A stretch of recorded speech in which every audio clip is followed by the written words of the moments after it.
Okay, the truth about immigration. Some of you are not going to like this. I invite your comments below. I will read the comments and probably respond to some of them because I'll be interested to hear your thoughts. You can argue back or you can propose what you think might be solutions to this, although there really are no solutions. Hi there, crypto fans. Dick Allgire here in Honolulu, Hawaii. First of all, Bitcoin. Bitcoin, good news. It's holding just below $21,000. Our analyst, Marty Hibbs, is looking at the charts. He says it's still strong. He expects Bitcoin to hit 22,000, 23,000, 24,000, could hit 24,500 in the next week or so. And then he thinks we'll have a check back. But he says things are looking good. He feels we've reached the bottom, that if we do get up to that level, up to 24 to 25,000, the check back would only be to 18,000. So that will be the new support level, $18,000. Let's hope he's right. All right, immigration. 6 years ago, I was having conversations with someone who has knowledge in the matter, correct knowledge, it turns out, over all these years. And I brought up immigration, and he said, Dick, the plan is to bring in about 100 million immigrants and refugees into the United States. And I said, really, that many? He said, yeah, that's the plan, 100 million. And what we're seeing is that unfolding right now. And I've got a document that I'm going to show you and some headlines to support this. All right. 100 million. What would be the purpose of that? The purpose would be to destabilize the United States, to erase the economy, the culture, and the civilization, to bring in a unified North America, which would be Canada, Mexico, and the United States, with a different form of regional government. So that's the plan. That's where this is going. All right. What are the indicators? Here's a document that I want to show you that was published by the White House on January 10th. It is, the title of it, these guys have a sense of humor, DNA. It is the Declaration of North America. This is a joint agreement by the Mexican President Obrador, Trudeau up in Canada, and Biden. Obrador, Trudeau, and Biden.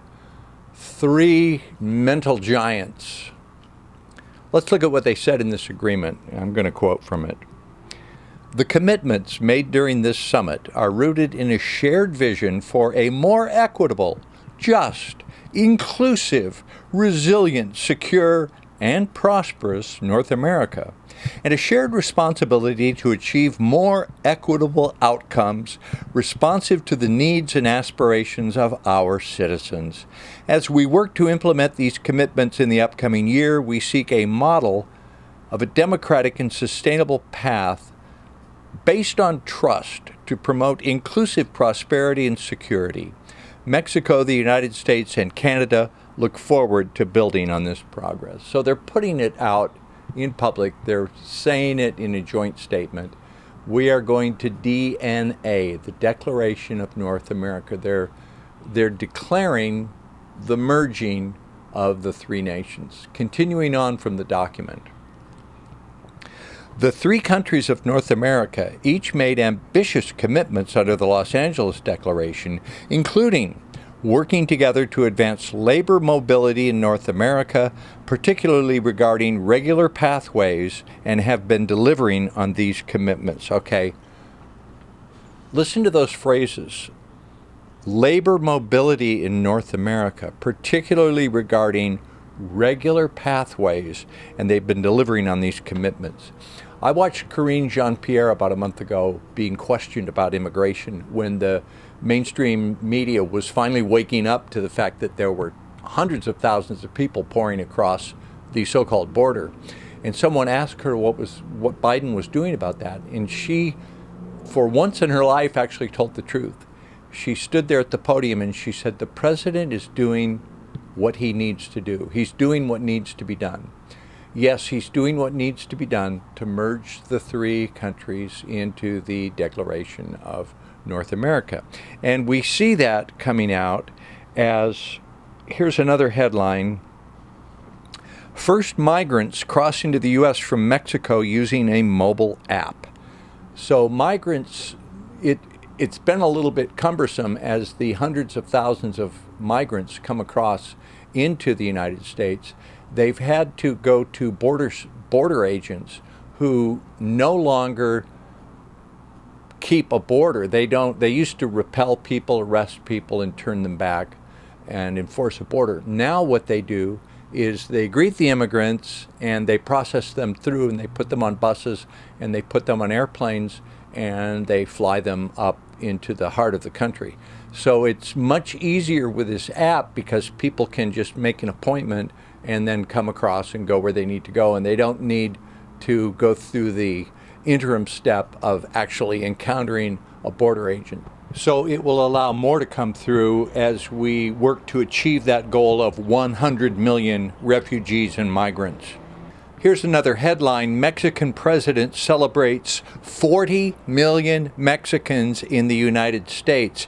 He was meeting with Biden and he admitted that 40 million of his countrymen have now crossed over and are living in America. So there was a long-held number that they used for several decades. Well, there are 11 million undocumented migrants in America living in the shadows. So it was actually more than that. But if you go by that number, that's 11 million.